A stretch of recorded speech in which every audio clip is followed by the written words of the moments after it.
नमस्कार साथियों, स्वागत है आपका हमारे यूट्यूब चैनल में। देख रहे हैं हम यूजीसी नेट सेट अध्ययन में हिंदी नेट सेट अध्ययन में झूठा सच उपन्यास। इसके लगभग हमने 68 भाग देखे हैं और अब जो 69वां भाग बनने जा रहा है। इसके पहले भाग में हमने देखा कि कनक जो है वह अलीगंज नामक किसी स्थान में नौकरी कर रही है। वो अस्थायी रूप से है और गिल भी दिल्ली आया है और गिल उसको जो है कनक को दिल्ली में फिर से बुलवाता है नौकरी के लिए। और कनक की माँ का देहांत भी हो चुका है, निधन भी हो चुका है। और जो कांग्रेस के जो पंत प्रधान है, नेहरू है, कांग्रेस के बड़े नेता प्रधान हैं, उन्होंने एक घोषणा की है कि जो सरकार जो भी उद्योग धंधों को बढ़ावा देने का आश्वासन दिया है, उस पर सभी लोग कुछ क्षेत्रों में सनसनी फैली है और सभी लोग उत्सुकता से उसकी ओर लगे हुए हैं। यहाँ तक हमने देखा था और इसके आगे का जो भाग है आप देखेंगे। और इतना ही नहीं, यह भी देखा था कि जो चड्ढा साहब, मर्सी, जो गिल अन्य कम्युनिस्ट लोग हैं, वह नाथ के यहाँ जाकर उससे बातचीत कर रहे हैं, मिल रहे हैं, उनके बंगले पर जाकर चाय पी रहे हैं। यहाँ तक हमने देखा था। इसके आगे का भाग अभी देखेंगे। दिल्ली आकर गिल का कम्युनिस्ट से कुछ हेलमेल हो गया था। यह हो गया था हमारा। हाँ, यहाँ तक कामरेड लोगों ने आने पर नाथ अपना सिगरेट का डिब्बा यह भी हो गया था। यहाँ से नाथ माथुर की बात ध्यान से सुन रहा था। टेकली की ओर घूमकर बोला, आप लोग कैसी चाय पसंद करते हो? यह भी हो गया था। और यहाँ से शुरू होगा, शायद 614 नंबर पेज यहाँ से प्रारंभ है। और डॉक्टर ने अंग्रेजी में उत्तर दिया, यह किसी को टिकने भी नहीं देता। यह भी हो चुका है। तो मेरे ख्याल से कहाँ तक आए थे हम? माथुर साहब ने मिलना चाहो नौजवान, यह भी हो गया। हाँ, यहाँ तक आया था कि जो तारा ने माथुर का एक नौकर को भेजा था और वो नौकर जो है कुर्सी पर बैठकर माथुर से उत्तर दे रहा है उस सवालों का कि मैं घर के सभी नौकरों के काम कर सकता हूँ। और फिर माथुर कहती कि लेकिन मुस्कुराकर कहती कि तुम तो कुर्सी पर बैठकर कैसे काम कर सकते हो। यहाँ तक हमने देखा था। मानता हूँ, माथुर ने तुरंत स्वीकार किया, लेकिन पहली बार नई बात में झेप गया था। यानी पहली बार वो नौजवान झेप गया था। मैं तो मान भी लेता, परंतु भीतर गया तो माँ ने पूछा, बाहर कौन मिलने आए? फिर माँ ने पूछा माथुर की कि बाहर कौन मिलने आए। उन्हें बताया तो उनकी आंखें लाल हो गई। बेचारे ने अपने आप को आदमी समझ लेने की सज़ा पाई। गिल ने भी कहा, यानी उसने एक आदमी बताया और फिर नौकर को क्या पता मालिक है, इसलिए वह एक झेप गया। और गिल ने भी कहा, भूप सिंह ने बिस्कुट का डिब्बा लाकर रख लिया था, दोबारा कहे जाने पर प्लेट ले आ गया। यानी वो भूप सिंह जो है नाथ साहब का नौकर, उसने बिस्कुट का डिब्बा लाया था और फिर दोबारा कहने पर प्लेट भी लाया। डॉक्टर ने कहा, आप लोग पहली बार आए हैं, खाने को कुछ भी नहीं है। तारा क्यों नहीं कुछ ले आई? यानी तुम पहली बार आए हो, खाने के लिए कुछ भी नहीं। तारा, तुम क्यों न कुछ ले आई खाने के लिए या भोजन के लिए? डॉक्टर साहब, सब कुछ तो है, तारा ने तुरंत कहा। मर्सी ने भी उसका समर्थन किया। यानी वह तारा ने कहा कि डॉक्टर साहब सब कुछ तो है, फिर मर्सी ने तारा का समर्थन किया। चड्ढा ने डॉक्टर की ओर झुककर अपनी बात शुरू कर दी। यानी चड्ढा साहब जो थे, कम्युनिस्ट थे, वह चर्चा करने के लिए अपनी बात उन्होंने प्रारंभ की। मुद्रास्फीति की आशंका बिल्कुल गलत है।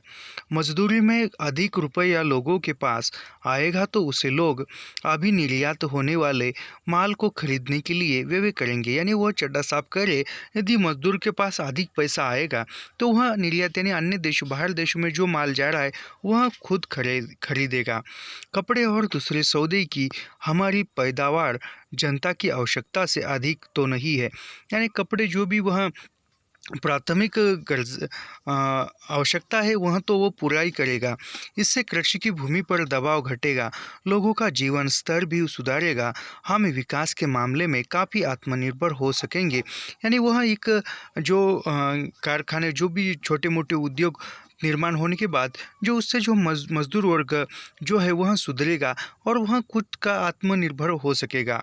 हम बुलडोजर खरीदने के लिए 50-50 हज़ार रुपया विदेशों को क्यों दें, उससे 50 भूमिहीन किसानों को रोजी क्यों न दे।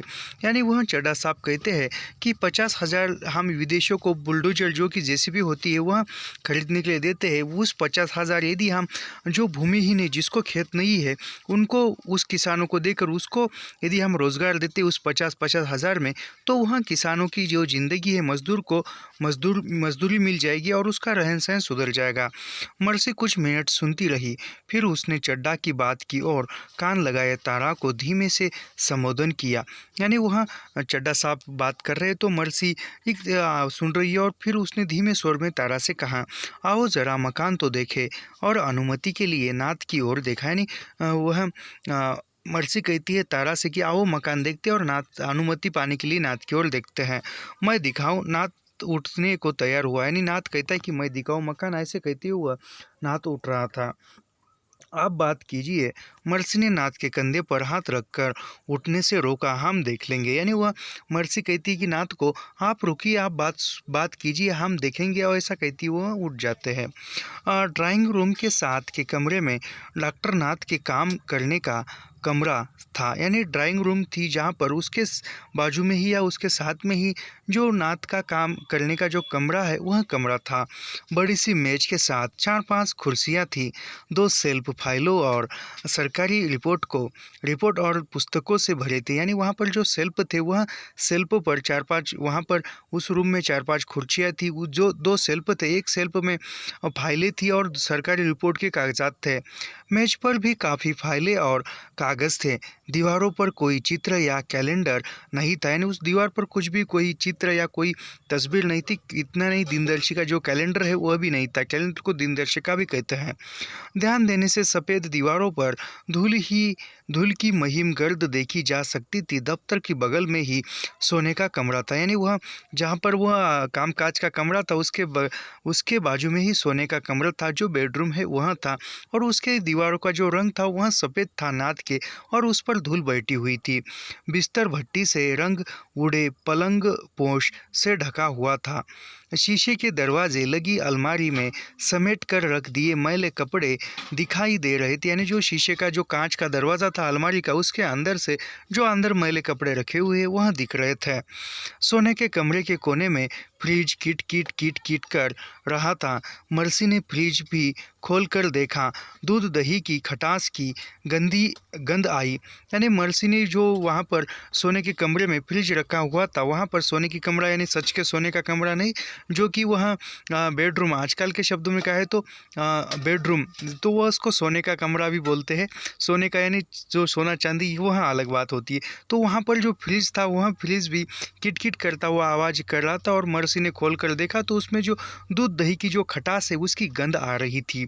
आधी डबल रोटी, मक्खन की टिकिया और मिट्टी के कोरे कटोरे में दही भी था।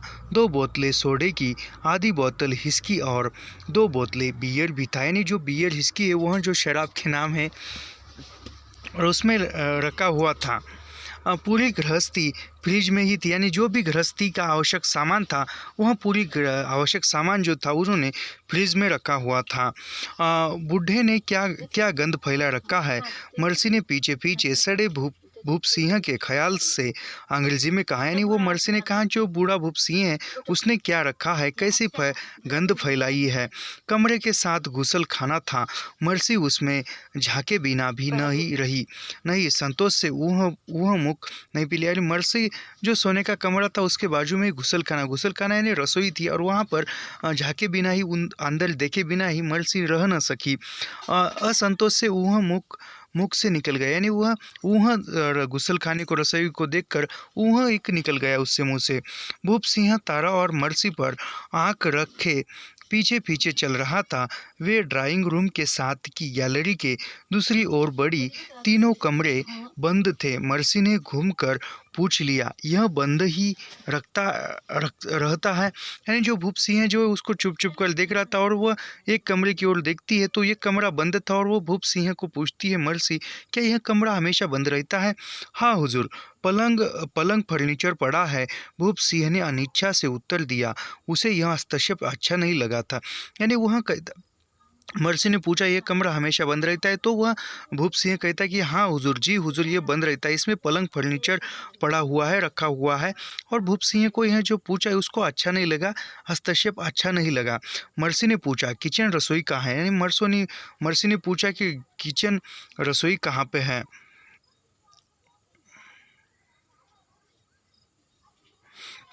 भूप सिंह ने पिछवाड़े की बरामदी की ओर संकेत कर दिया। यानी भूप सिंह ने जो पिछवाड़े का जो रसोई पिछवाड़े का जो बरामदा है वहाँ पर लेकर लेकर गया।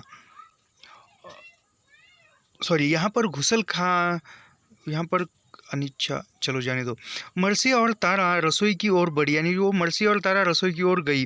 भूप सिंह ने आगे बढ़कर रसोई की झांझल खोलकर बिजली चला दी। यानी भूप सिंह ने रसोई का दरवाज़ा खोलकर बिजली चलाई। ऊंची अंग्रेजी ढंग का चूल्हा था, यानी कि अंग्रेजी ढंग का चूल्हा था। एल्यूमिनियम के दो दो पतीले थे।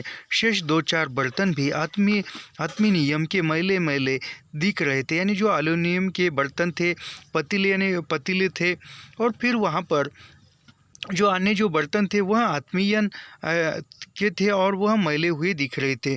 चूल्हे के चौतरे पर लकड़ी का कोयला पड़ा होता है। जो चूल्हा था वहाँ पर लकड़ी का कोयला था। रसोई में अलमारियाँ और रेक अधिकांश में खाली थे।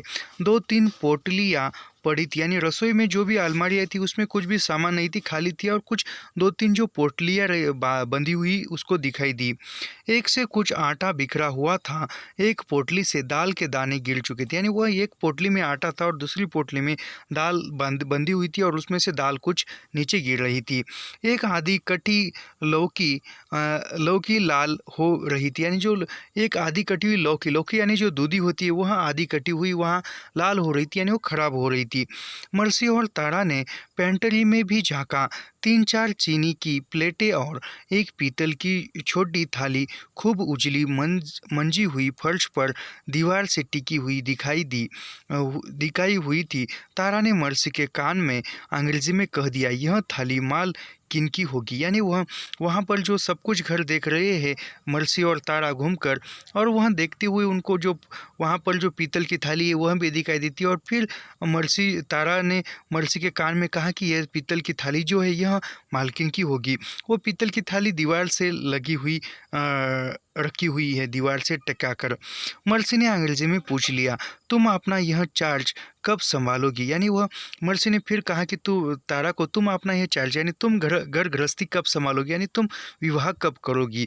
भूप सिंह समीप था। तारा ने स्वर में झुंझलाहट तो प्रकट नहीं की, परंतु कह दिया, दीदी तुम्हारा दिमाग ठीक नहीं है, जबान पर ही काबू रखा करो। यानी तारा ने कहा कि दीदी तुम्हारा दिमाग जो ठीक नहीं, तुम कभी भी ऐसी बातें करती हो, तुम जबान पर काबू किया करो।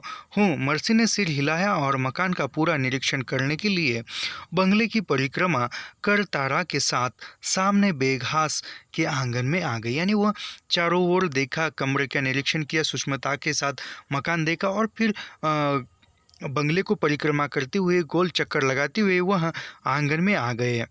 तारा डॉक्टर नाथ की पत्नी को देखने के लिए बहुत आग्रह करके मूर्ख बनी थी। यानी तारा जो है वह डॉक्टर नाथ की पत्नी को देखने के लिए उत्सुक थी और वह आग्रह करनी थी।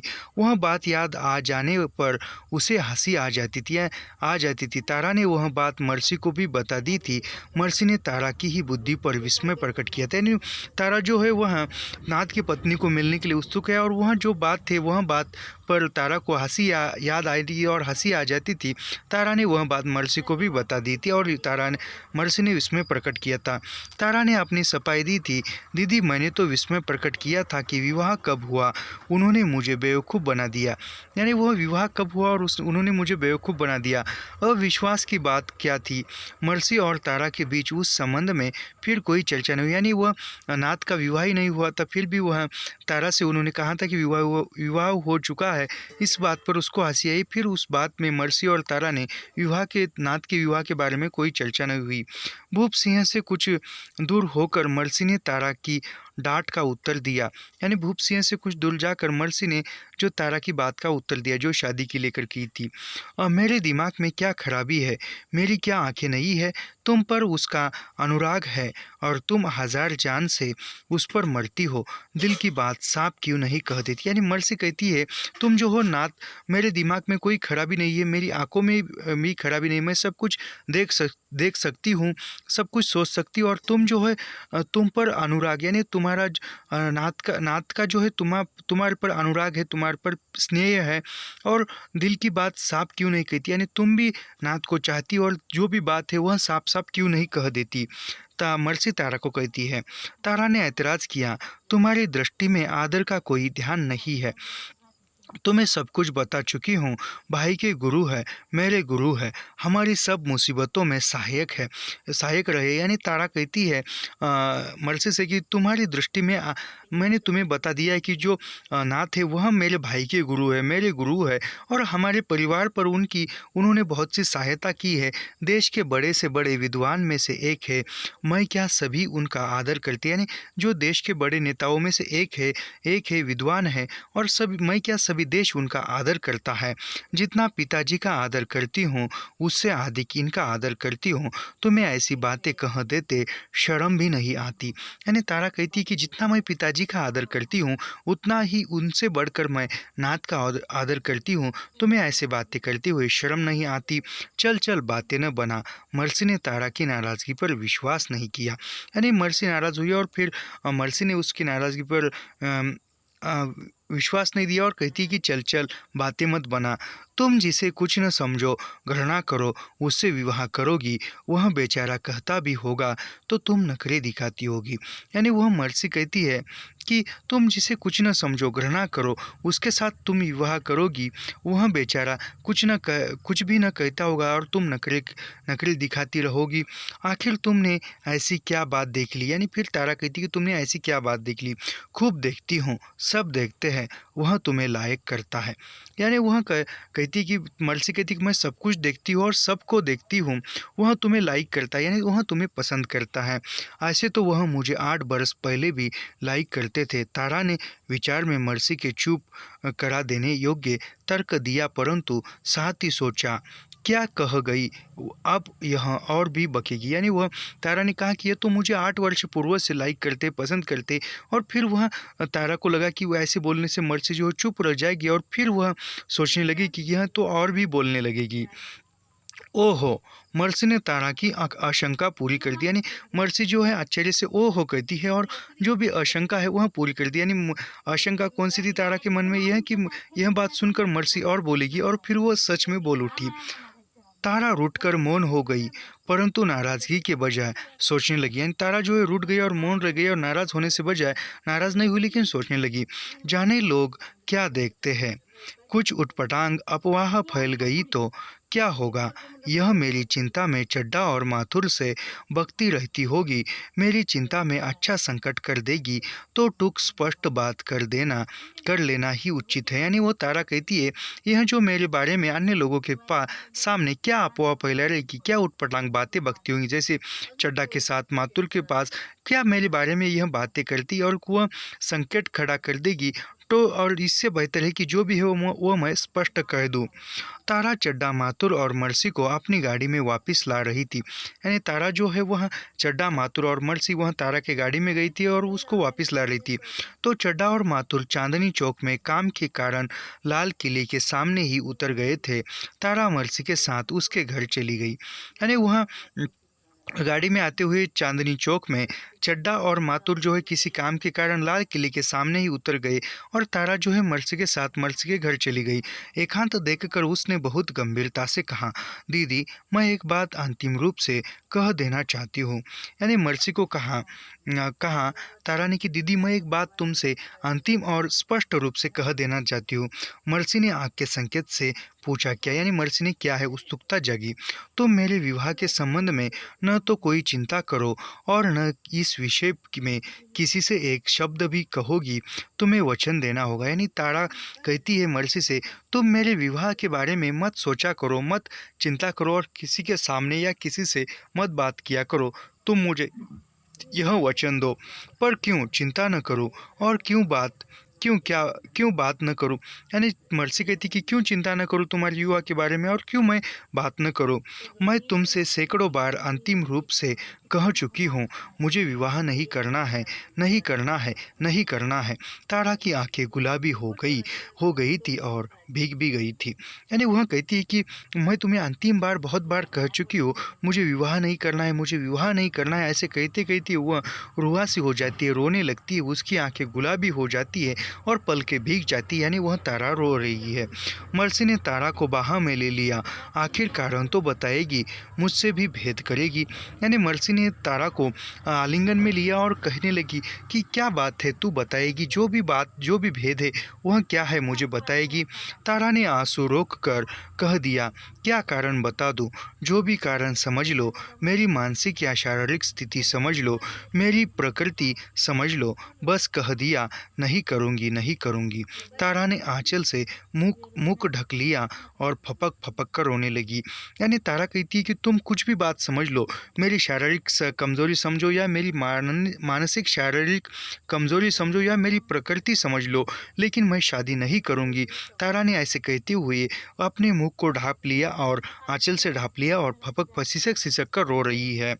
मर्सी ने तारा का सिर अपने कंधे पर टिकाकर वचन दे दिया, तुम इतना बुरा मान जाती हो तो मैं ऐसी बात नहीं करूँगी। यानी तारा मर्सी कहती है कि वह मर्सी तारा का सिर अपने कंधे पर लेती है और स्नेह से कहती है कि तो ऐसी बात है तो मैं इसके बाद तुम्हारी शादी के बारे में बात नहीं करूँगी, ऐसा वो वचन देती है। कुछ दिन बाद एक रविवार चड्डा और गिल प्रोफेसर के यहाँ दोपहर बाद गए तो मर्सी साथ नहीं थी। कनक थी तारा की गाड़ी कामरेडों के लिए फ्री टैक्सी बनी हुई थी।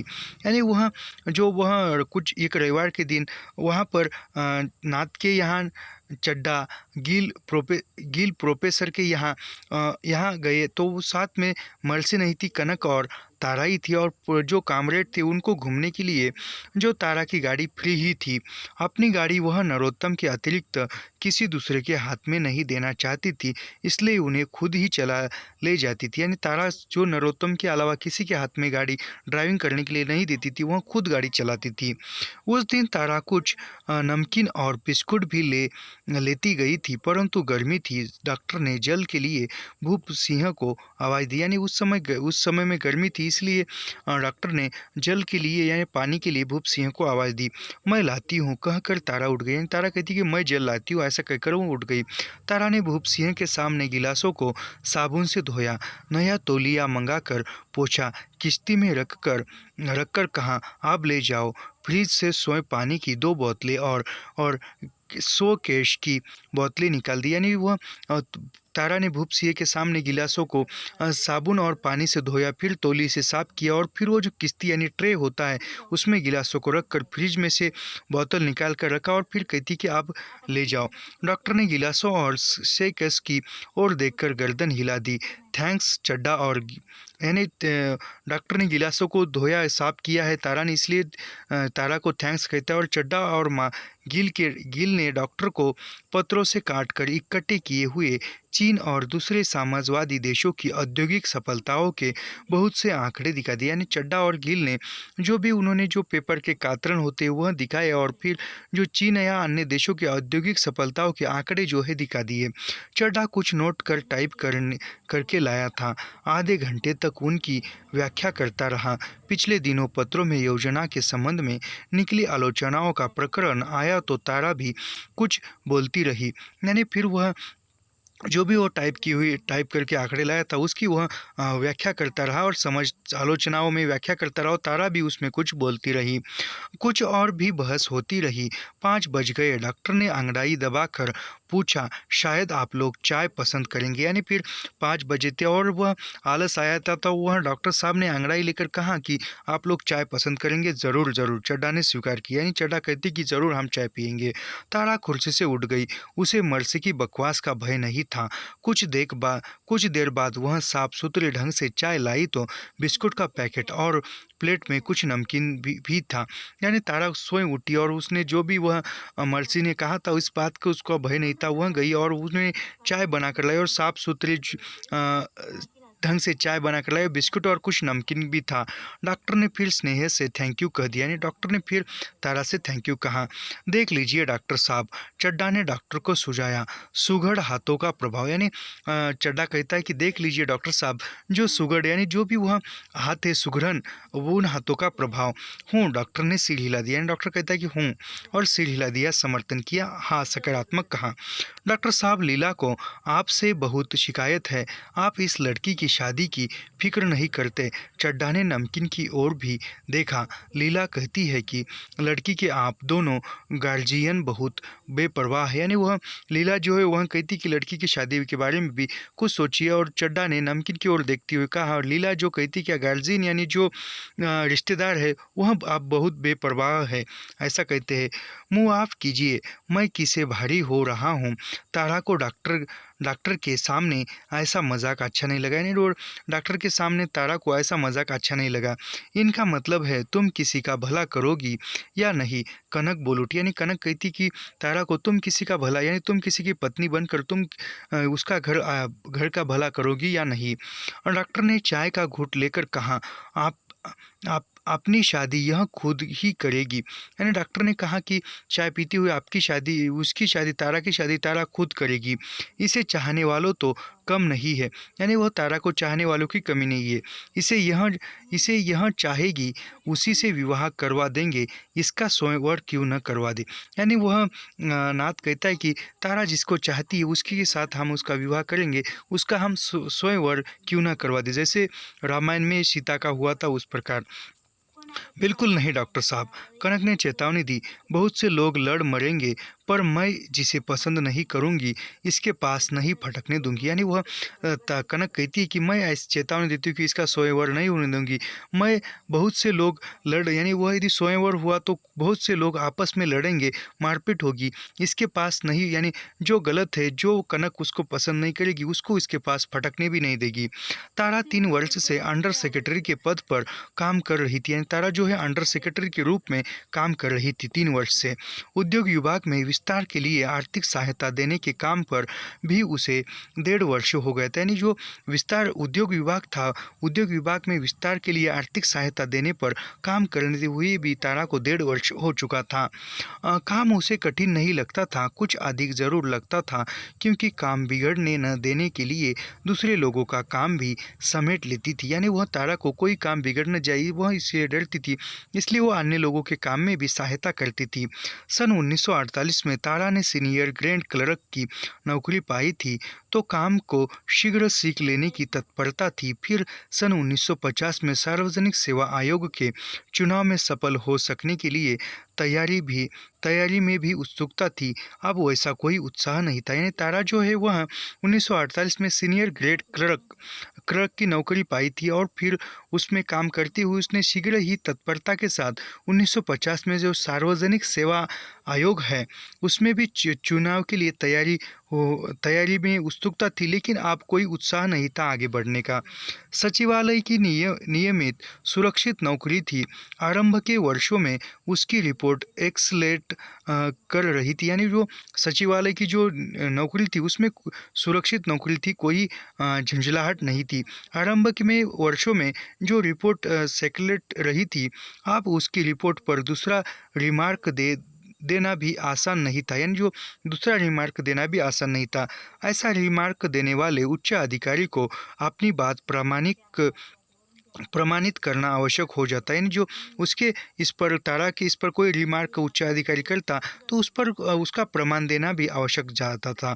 उसकी नौकरी की रक्षा के लिए स्वयं सरकार जिम्मेदार थी, यानी उसकी नौकरी, तारा की नौकरी की रक्षा करने के लिए सरकार स्वयं खुद को जिम्मेदार मानती थी। काम में विशेष तत्परता या योग्यता दिखाने से कुछ अंतर नहीं पड़ सकता था। वेतन नियमानुसार 50 रुपया वार्षिक बढ़ता जा रहा था, यानी तारा जो है अपने काम में तत्परता के साथ और योग्यता दिखाने लगी, और उसका जो वेतन है हर वर्ष 50 रुपया बढ़ता रहा था। पद में उन्नति अवसर आने पर कम से ही हो सकती थी। अवसर और उसकी बारी आ जाने पर नियमानुसार उन्नति होनी ही थी, यानी वह अवसर आने पर उसकी जो पदोन्नति हो रही थी। तारा के लिए पुलक और उत्साह का कोई कारण हो सकता था तो दफ्तर से बाहर के जीवन में ही, यानी तारा को कोई उत्साह या खुशी का अवसर हो सकता था जो कि दफ्तर के बाहर का ही जीवन खुशी का होता था। दफ्तर का काम और जीवन नितांत एक रस था, अपनी सूझ और निर्णय से कुछ भी करने का अवसर नहीं था। यानी वह जो भी दफ्तर का काम और उसमें नितांत एकाग्रता में ही तारा का रस था, और अपनी उसके दफ्तर के कामों के अलावा किसी काम में वह खुश होने का अवसर नहीं था। उसका काम नियमों के अनुसार कार्रवाई करते जाना ही था। अपनी स्थिति के प्रति पूरी निश्चयता और प्रयत्न से भी उन्नति के अवसर का अभाव जो सरकारी नौकरों को शिथिल, निरपेक्ष और अहंकारी बना दे सकता था। यानी वह तारा का जो काम है वह उसमें ही तत्परता लगी हुई रहती थी, जो सरकारी नौकरों को शिथिल, निरपेक्ष और अहंकारी बना दे सकता है। परंतु तारा के घटनाहीन एक रस दफ्तर के जीवन में भी घटना ने चिंता और शोभ का भंवर उत्पन्न कर दिया था। यानी वह अन्य जो वह काम का जो भी नौकर है, जो भी कामगार है, उसके काम में अहंकारी बना देता था, वैसे तारा के दफ्तर में ये घटना हो चुकी थी। तारा लंच के लिए विराम के समय अपने दफ्तर से बाहर नहीं जाती थी। यानी तारा जो है दोपहर का भोजन लंच करने के समय दफ्तर से बाहर नहीं जाती थी, चाय कमरे में ही मंगवा लेती थी। कभी मन होता तो 15-20 मिनट चुप बैठ लेती या साथ लाया अखबार देख लेती। तारा जो है दोपहर के समय चाय जो है बाहर नहीं जाती थी, दफ्तर में ही, ऑफिस में ही, कैबिन में ही मंगवा लेती थी, और कभी कभी वह चुप बैठती थी और साथ में लाया हुआ अखबार देख लेती थी। लंच के बाद तारा के असिस्टेंट ने फ़ोन उसकी ओर बढ़ा दिया। यानी लंच हुआ था और उसके बाद जो असिस्टेंट था तारा का, उसने फ़ोन तारा की ओर दिया। डिप्टी सेक्रेटरी मिनिस्टर चारी, यानी वह डिप्टी सेक्रेटरी मिस्टर चारी ने कहा, मिस पुरी तुम्हारे पास मिस्टर साहनी को भेज रहा हूँ। यानी वह मिस चारी ने कहा कि मिस पुरी, मैं तुम्हारे पास मिस्टर साहनी को भेज रहा हूँ। MI minister of industries PA ने इनके विषय में कहा। यानी वह MI मिनिस्टर ऑफ इंडस्ट्रीज है, वहाँ के PA ने कहा है। कोऑपरेटिव लोन का मामला, यानी कोऑपरेटिव सहकार लोन का मामला है। अपनी एप्लीकेशन तुम्हें देंगे, हो सके तो इनका काम आज ही हो जाए। यानी वह एप्लीकेशन देंगे लोन के लिए, और हो सके तो आज ही उनका काम लोन का हो जाए। तारा ने तुरंत उत्तर दिया, सर नियत रकम तो पूरी बढ़ चुकी है। यानी वो तारा ने उत्तर दिया कि जो भी रकम थी वह तो पूरी बढ़ चुकी है, फिर भी देख लो, मैंने केस अभी डिस्पोज नहीं किए हैं। MI के PA ने फ़ोन किया है। यानी वह कहती है कि मैंने जो भी अभी जो है उसमें पूरा नहीं देखी। MI के जो PA ने फ़ोन किया है। चारी ने अंतिम वाक्य पर ज़रा बल दिया, यानी अंतिम वाक्य बोलते हुए बल देकर बोला। तारा मन ही मन झुंझलाई। वह सब केस निपटा चुकी थी। उसने बहुत सोच और जांच पड़ताल कर कई प्रार्थना पत्र नामंजूर करके केवल पात्र और अधिकारी लोगों के ही प्रार्थना पत्र स्वीकार किए थे। आप किसका मामला कैसे रद्द कर देती हैं? तारा ने वह जो भी लोन के आवेदन थे, प्रार्थना पत्र थे, उन सभी देखकर वो छान कर जो ज़रूरतमंद है उसके ही लोन उन्होंने पास किए थे, और फिर वह किसके देखकर किसके प्रार्थना पत्र नामंजूर कर सकती थी। डिप्टी सेक्रेटरी का चपरासी तारा के कमरे का दरवाज़ा ठेल कर भीतर आया और अपने पीछे आते व्यक्ति के लिए दरवाज़ा खोल रहा था। यानी जो डिप्टी सेक्रेटरी का चपरासी था वह दरवाज़ा खोल कर भीतर आया, और फिर उसके पीछे एक व्यक्ति दरवाज़ा खोल के आ रहा था। भीतर आए सफ़ेद गांधी टोपी, जवाहरलाल बंटी और कुर्ता पहने गद्दावर आदमी को देखकर तारा की आंखें विस्मय से फैल गई और गर्दन झुक गई। यानी उस व्यक्ति को आते देखकर तारा की आंखें विस्मय से फैल गई और गर्दन झुक गई।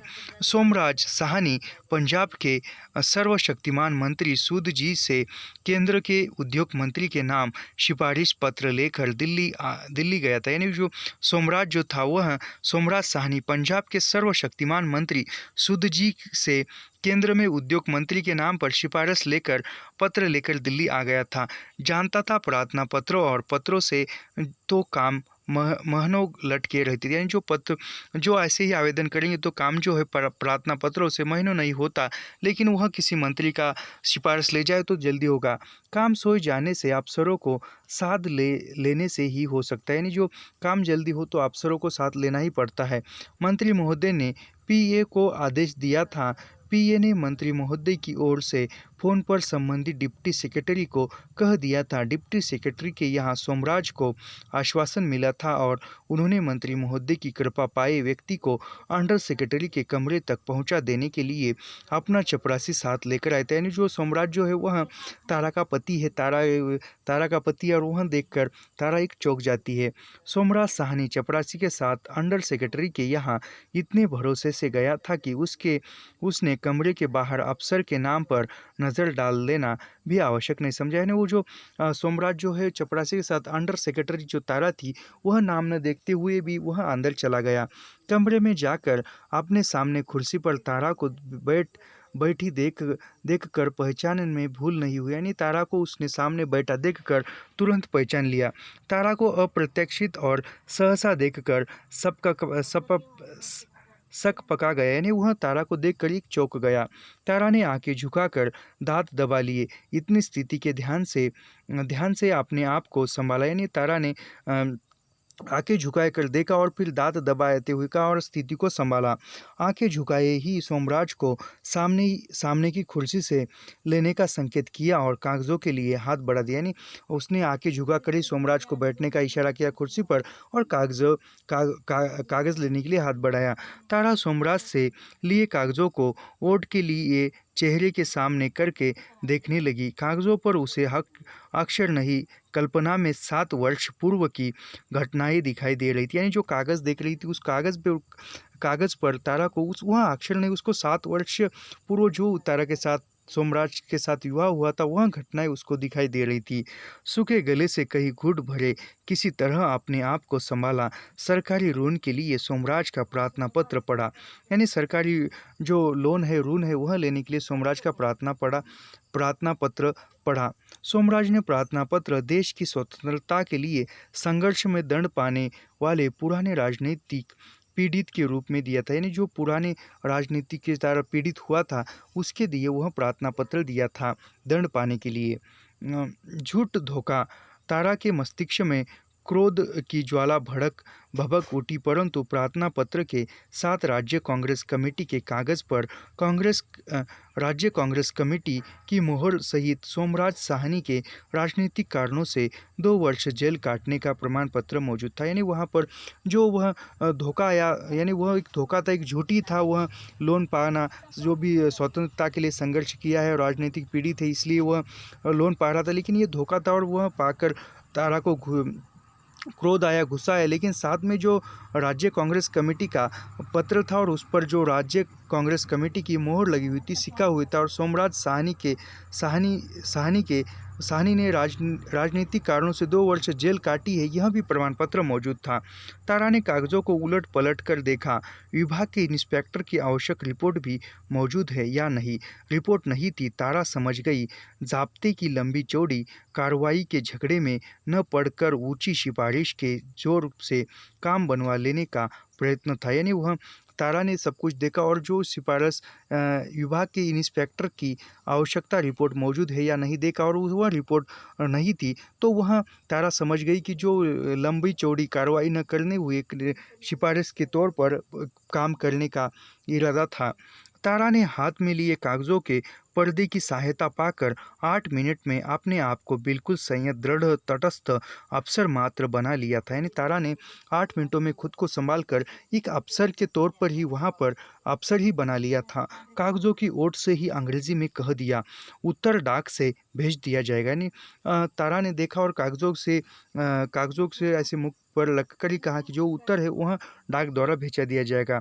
अफसर की कुर्सी पर अभिमान से बैठी तारा ने सामने प्रार्थी के रूप में बैठना सोमराज को बहुत असह्य हो रहा था।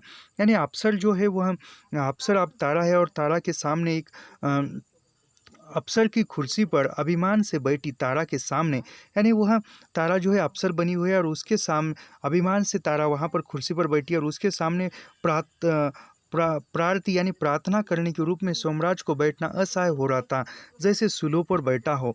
उत्तर पाते ही वह उठकर बिना कुछ बोले कमरे से बाहर चला गया। यानी तारा ने कहा कि डाक से उत्तर भेजा दिया जाएगा, ऐसा पाकर ही वह तुरंत कमरे से बाहर चल गया। फिर वह इस विषय में किसी से कुछ कहने नहीं गया।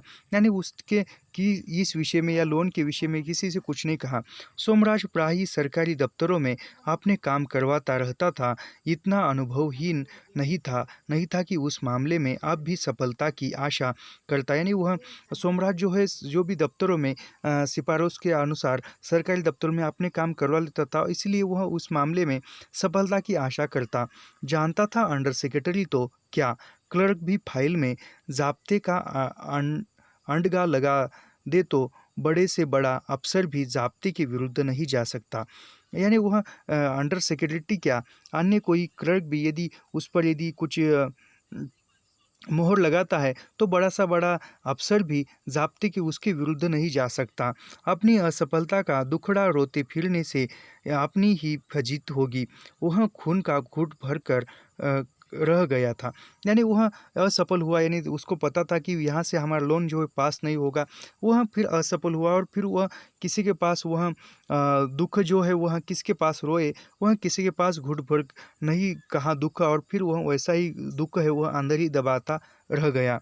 तारा के लिए सोमराज के केस की अभिप्राय परेशानी से बचने का उपाय कठिन था। यानी तारा को सोमराज के केस से बचने का जो उपाय था वह कठिन लग रहा था।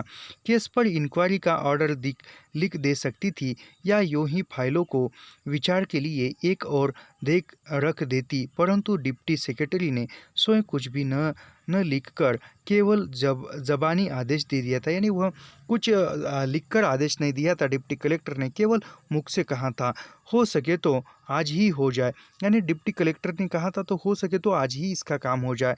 अभिप्राय था इसे कर डालो, उन्हें उत्तर देना आवश्यक था। यानी अभिप्राय तारा को लग रहा था कि यह कर डालो और जो डिप्टी कलेक्टर है, सेक्रेटरी है, उसको भी उत्तर देना है।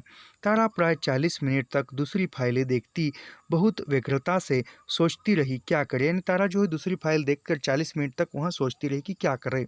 कर देने में अड़चन तो कुछ भी नहीं थी। वह किसी भी दूसरे स्वीकृत प्रार्थना पत्र को रद्द करके इस केस में 25,000 का ऋण मंजूर कर देती तो केस में इंक्वायरी न होने या प्रार्थना पत्र विलंब से आने के विषय में आपत्ति करने वाला कोई नहीं था। यानी तारा जो है किसी और का मंजूर किया हुआ जो प्रार्थना पत्र है वह रद्द करने पर कोई आपत्ति नहीं उठा सकता था, और वह प्रार्थना पत्र रद्द करके 25,000 का लोन इसको यानी सोमराज को दे देती थी तो कोई पूछ भी नहीं सकता था। उसे केवल उच्च अधिकारी का मौखिक निर्देश ही पूरा कर देना था, परंतु कर नहीं पा रही थी। यानी जो उच्च अधिकारी था उसका जो निर्णय है, उसका जो उन्होंने जो कहा है वही पूरा करना था, लेकिन तारा वह कर नहीं पा रही थी।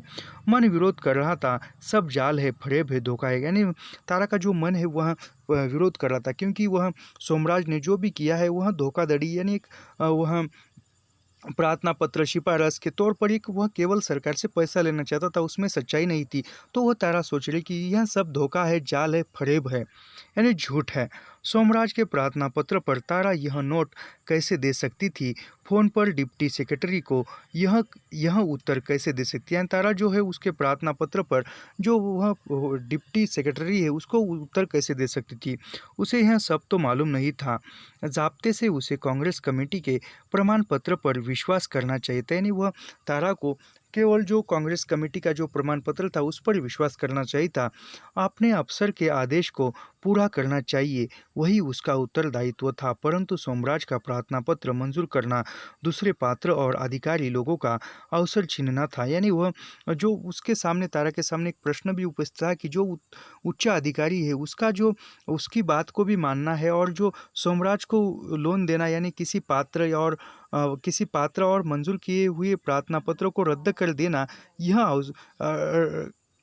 यानी सोमराज का प्रार्थना पत्र मंजूर करना यानी पात्र और अधिकारी लोगों का अवसर छीनना था। यह भी जानती थी नित्य ऐसे बीसीओ मामले सचिवालय में होते हैं, यानी ऐसे मामले बहुत से सचिवालय में होते थे। वह इस मामले में रोक लगा देगी तो क्या हो जाएगा, यानी तारा यदि उस मामले में रोक लगा देगी तो क्या होगा।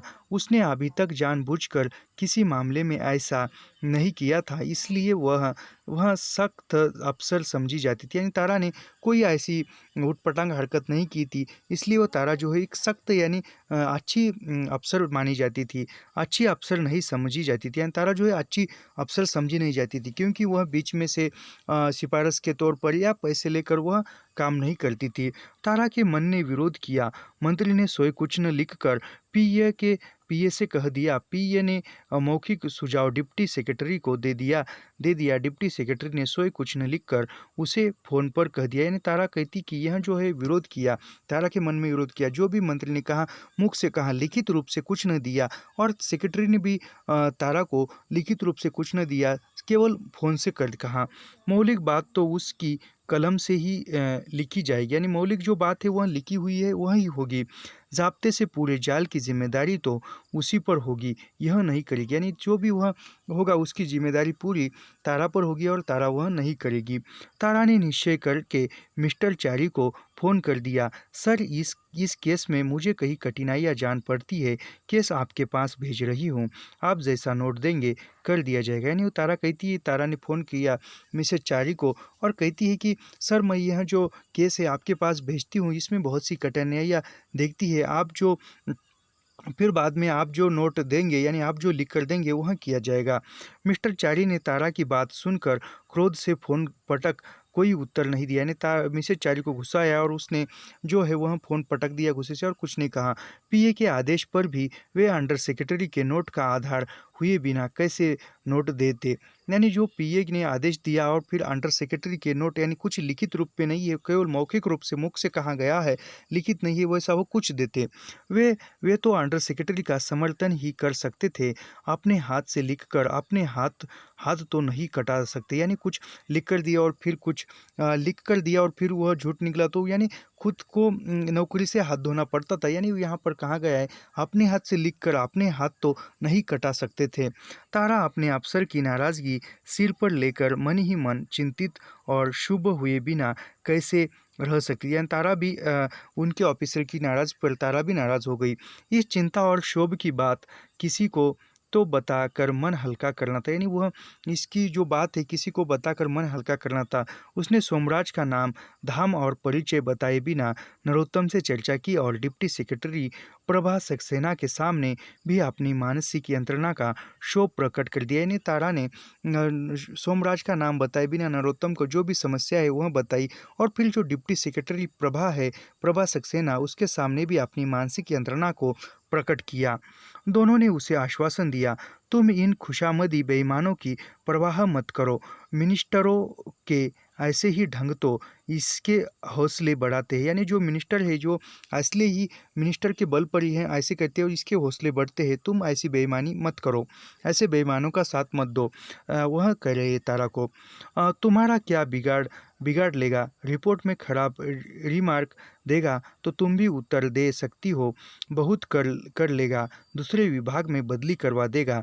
रिकॉर्ड तो तुम्हारा खराब कर नहीं सकता। इन तारा कहती कि वह कर के जो मंत्री है वह क्या करेगा, तुम्हारा क्या बिगाड़ लेगा। वह रिपोर्ट खराब रिमार्क देगा तो तुम्हारी जो बदली है अन्य विभाग में हो जाएगी। ज़्यादा से ज़्यादा वह क्या कर देगा, रिकॉर्ड तो तुम्हारा खराब कर नहीं सकता। तारा पर नौकरी के आरंभ में भी ऐसी मुसीबत आई थी। तारा ने जब नई नई नौकरी ज्वाइन की थी तब भी ऐसी मुसीबत आई थी। उसे भानुदत्त का मामला याद आ गया। उस समय तारा को न्याय पाने के लिए होम सेक्रेटरी रावत का भरोसा था। यानी वह जो भानुदत्त के मामले में ऐसा ही हुआ था तो फिर उसने जो होम सेक्रेटरी रावत था उस पर भरोसा था। अब ये रिटायर होकर सार्वजनिक सेवा आयोग में चले गए थे। यानी तो वहाँ से वो रिटायर हो गए थे रावत साहब और वह सार्वजनिक सेवा विभाग में चले गए थे। परंतु तारा घबराई नहीं। उसके कदम नौकरी में पक्के हो चुके थे। यानी तारा के जो कदम थे वह नौकरी पर आप पक्के हो चुके थे। सोमराज के अकस्मात प्रकट हो जाने के कारण तारा ने दफ्तर की कार्रवाई में क्षोभ पाया था। उस विषय में 2-3 जगह बात करके मन हल्का कर लिया था, परंतु सोमराज को देखकर मन में गहरी दबी हुई जो भयंकर टीस फिर जाग उठी थी, उसे किसी ने नहीं बता सकती थी। अतीत की बात सोच कर उसका सिर चकरा जाता था। यानी वह सोमराज जो है तारा का पति है और उसको बहुत दिनों के बाद मिला है। वह सभी को जो भी बात है ऑफिस की वह बता चुकी थी, लेकिन सोमराज फिर से तारा को दिख दिया। और यह जो टीस है, यह जो दुख है हृदय का, वह किसी के साथ बता नहीं सकती थी। इसलिए वह तारा का जो मन है वह चकरा जाता था, वह मन ही मन झुंझला उठती थी। उसका जीवन किसने बर्बाद किया? दुष्ट सोमराज ने, या उस गली में से उठा ले जाने वाले दुष्ट गुंडे ने? यानी फिर वह तारा सोच रही कि तारा का जो जीवन है किसने बर्बाद किया, दुष्ट सोमराज ने या वह गली में से किसी गुंडे ने तारा को ले गया था वहाँ उसने? यदि सोमराज ने वैसा व्यवहार न किया होता तो उस गुंडे के हाथ क्यों पड़ती? यानी सोमराज ने उसके साथ अच्छा व्यवहार किया होता, बुरा व्यवहार न किया होता, तो तारा उस गुंडे के हाथ क्यों पड़ती थी? सोमराज के साथ जीवन बिता सकना कैसे संभव होता है? यानी सोमराज के साथ जीवन बिताना तारा के लिए कैसा संभव होता? क्या हम हजारों स्त्रियों की यही नियति थी? हमारे किस अपराध का दंड था? यानी वह तारा कहती कि क्या हजारों स्त्रियों की यही नियति है कि पुरुषों के अधीन रहकर जीना, पुरुषों के दबाव में जीना, पुरुषों का अन्याय अत्याचार सहकर जीना? हमारे यानी स्त्रियों को किस अपराध का दंड मिलता है? लाहौर से अमृतसर लाई जाते समय समय सड़क पर देखी मुस्लिम स्त्रियों की दुर्दशा कल्पना में जाग उठी। तारा के रोंगटे खड़े हो गए। भाग्य से बंधा था तो किस अपराध के कारण? यानी वह सब कुछ जो आई, वहाँ से अमृतसर आई, लाहौर से अमृतसर आई, फिर कैंप में आई, जो भी वह हुआ, वह जो कल्पनाएं, जो दुर्दशा देखी, उसमें वह कल्पना में तारा का मन झुंझला उठा। तारा के रोंगटे खड़े हो गए। यानी वो कहती कि हमारे भाग्य में ही ये अपराध लिखा हुआ है? क्या भाग्य के कारण ही ये अपराध सहना पड़ रहा है? क्या इसी बैतरणी में से पार होना आवश्यक ही था? बैतरणी पार करके मैं कौन स्वर्ग में पहुंच जाऊँ? यानी जो भी है, जो भी यह भाग्य की बात है, जो भी जीवन है, जीवन की जो नदी है, वह पार करके मैं कौन से स्वर्ग में पहुंचूंगी? अभी क्या पता है, मेरा जीवन तो वृक्ष से टूटकर हवा में उड़ते जाते पत्ते की तरह है। उसके भविष्य का क्या ठिकाना? जीवन को सो ही समाप्त कर देना पड़ेगा। यानी तारा कहती कि जो किसी पेड़ से कोई पत्ता टूट कर गिरता है और वो हवा में उड़ता है और न जाने वह कहाँ जाकर गिरे, उस पत्ते को भी पता नहीं है। उस प्रकार तारा की जिंदगी हो चुकी है और भविष्य में कहाँ जाकर पत्ता गिरेगा, यानी कहाँ जाकर मेरा जीवन समाप्त होगा, या खुद को ही जीवन समाप्त कर देना पड़ेगा, ऐसी तारा सोच रही है। सुबह के ही पत्र में कश्मीर की सीमा पर भारतीय और पाकिस्तानी सेना में भयंकर संघर्ष हो जाने का समाचार था। यानी सुबह का जो समाचार पत्र था उसमें एक न्यूज़ थी कि कश्मीर की सीमा पर भारतीय सेना और पाकिस्तान की सेना में संघर्ष हुआ है, युद्ध हुआ है, लड़ाई हुई है, उसका समाचार था। दोनों देशों में भयंकर युद्ध हो जाने की आशंका थी। तारा सोचने लगी, क्या मैं ही एक बर्बाद हुई हूँ? यानी तारा सोच रही कि दोनों देशों में भयंकर युद्ध होने की, लड़ाई होने की आशंका थी, और तारा सोच रही कि क्या मैं ही एक बर्बाद हुई हूँ? लाखों बर्बाद हो चुके, मिट चुके। यदि परस्पर द्वेष का प्रलय अब भी शांत नहीं होता तो जाने क्या होकर रहेगा। एंड तारा कहती कि इस देश में मैं अकेली ही ऐसी बर्बाद हुई हूँ? नहीं, ऐसे बहुत से लोग मिट चुके हैं, बहुत से लोग उस स्थिति में, उस परेशानी में जीवन जी रहे हैं। यदि परस्पर द्वेष का प्रलय अब भी शांत नहीं होता तो यानी वह जो परस्पर जो द्वेष है वह शांत नहीं होता, जो भी दुख है वह शांत नहीं होता, न जाने आगे क्या होगा, क्या होकर रहेगा। उस घटना के परिणाम में तारा की बदली सूचना विभाग में हो गई। यानी वो घटना हुई और उसकी जो बदली है सूचना विभाग में हो गई। बदली से उसकी हानि तो कुछ भी नहीं हुई, फिर भी अप्रत्यक्ष रूप से यह उसकी पराजय और बेईमानी की विजय थी। घटना तारा के मन में एक कसक छोड़ गई थी। यानी जो उस घटना से कुछ नहीं होगा, लेकिन उसकी जो बदली है तारा की, वह एक सूचना विभाग में हो गई और वहाँ से उसकी कुछ भी हानि नहीं हुई, लेकिन एक उस घटना से तारा के मन में एक टीस सी, यानी एक दुख सा, एक कसक छोड़ गई थी वह घटना। तो यहाँ पर जो उपन्यास का 15वां भाग है वह समाप्त होता है और यहाँ से 16वां भाग प्रारंभ होता है। यह 16वां भाग हम कल देखेंगे। ऐसे ही लाइन टू लाइन, पंक्ति दर पंक्ति अध्ययन करने के लिए हमारे चैनल को सब्सक्राइब कीजिए, लाइक कीजिए और शेयर करना मत भूलिए। मिलते हैं अगले वीडियो में। धन्यवाद।